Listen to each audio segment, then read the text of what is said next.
Vijaya Rahatkar met with the victims who were women in Murshidabad.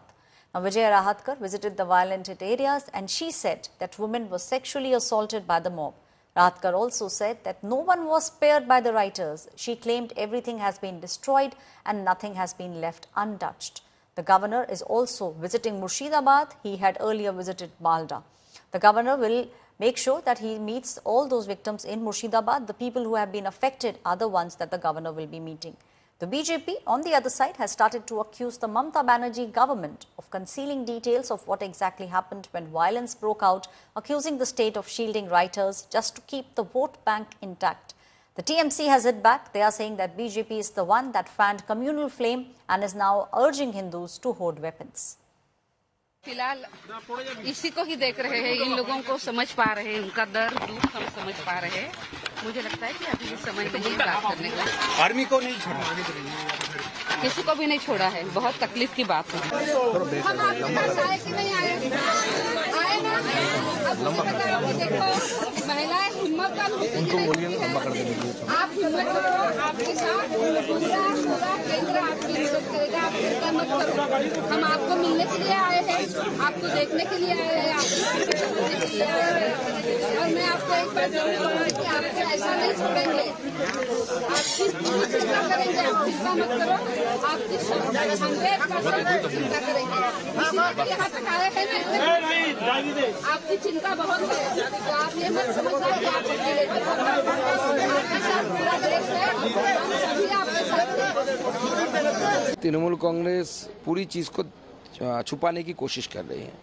अगर BJP के political है तो उनको बोलिए ना, आप दंगा क्यों होने दे रहे हैं, तो बीजेपी को चांस नहीं मिलता, या एनएचआरसी को चांस नहीं मिलता, या महिला कमीशन को चांस नहीं मिलता।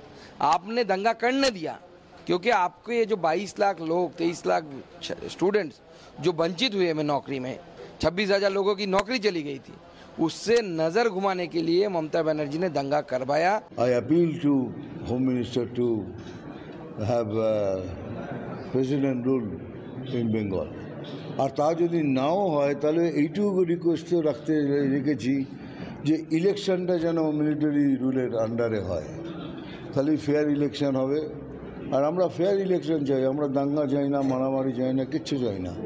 We are opposing, we oppose it. They are doing politics simply. They are nothing to do. They are not doing extra anything. They are asking for president rule since 2019, not now. This is their regular asking. We don't give any credence to this demand. You see, matter is going on in the High Court. You have seen it. Amit Shah is not taking appropriate steps. Rather, he is inimical to the West Bengal government. That's the whole problem is there. Whole problem is there because he wants that he said by hook or crook we will come in power in 2026. Therefore, they have hashed up the plan in the West Bengal is concerned. বাংলায় সব সম্প্রদায়, সব ধর্ম মিলে মিশে একসঙ্গে থাকে, এটা বাংলার রীতি, সেটাকে বিষ ছড়াচ্ছে ভারতীয় জনতা party. After the violent clashes that took place in Murshidabad, unfortunately, all that remains is just tears and massive loss. Around 3 people have been killed in the anti-Waqf protest in Murshidabad. The mob became uncontrollable, even injured the police officer when they tried to intervene.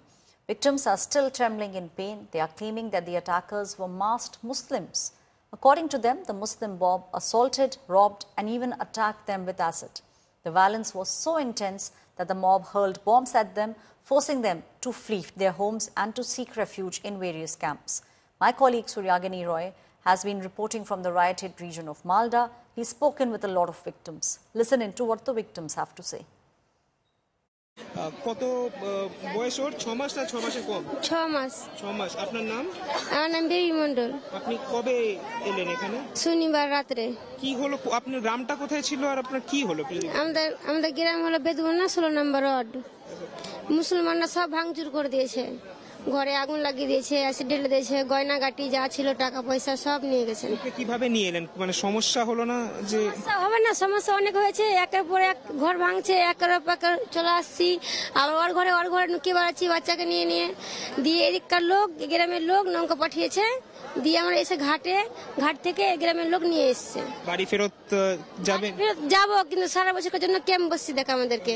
হ্যাঁ, আমরা ওখানটাই লড়াই করতে করতে BSF দেখছি এক গাড়ি ঢুকেছে, বিএসএফরা বলছে তোমরা এখান থেকে ওদিকে চলে যাও, আমরা বেশি দেয়নি, তাই জন্য আমরা এদিকে আসতে পেরেছি।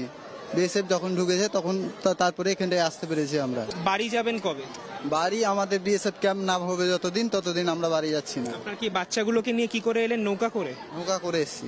ওই সব হামলায় দেখেছি, আসছে বাড়ি ঘর ভাঙছে, বম পিস্তুল পেট্রোল ঢালছে, কিরাসিন ঢালছে। হ্যাঁ হ্যাঁ হ্যাঁ, সব মুখোশ বেঁধে আছে। অনেক লোক 400-500, তো হুড় করে জানলিয়া পালাবো না, তাদেরকে চেনবো। হ্যাঁ, শান্তি শৃঙ্খলা হবে, একটা ক্যাম্প গলা করে দেখ চলে যাবো, চিরত খাইকে এখানে থাকতে পারবো। আর যারা হয়তো বাড়িকে আর করেছে যে সোনা দেবো না, দানা দেবো না, বাড়ি ভাঙতে দেবো না, তাদের জন্য অত্যাচার হয়েছে। পিছনে মুসলমান, আগো মুসলমান, মুসলমান, এদিকে মুসলমান, মধ্যে আমরা শনিবারের দিন থেকে আপনার ধরেন শুক্রবার থেকে লেগেছে চালু মেরপিটের। একবার শনিবার সন্ধ্যা হয়ে গেছে, তাও তারপর দিনও হয়েছে মেরপিট। কত বয়স? 4 বছর। আপনার কি একটাই সন্তান? না, 2 মেয়ে আছে। দুটো মেয়ে? তারা কত ছোট? ওটা একটা 10 বছরের, একটা 8 বছরের। 8 বছর। কবে এলেন আর কিভাবে? শনিবার রাত্রে এসে আমরা। কোথায় থাকতেন? ধুলিয়ান হাতি চিত্রা 4 নম্বর ওয়ার্ড। বাড়ি ফেরত যাওয়ার ইচ্ছা হয় না? না, আমরা যাবো না এখন বাড়ি ফিরে, না, যতক্ষণ ক্যাম্প না বসাবে আমরা ওখানে যাবো না আমরা।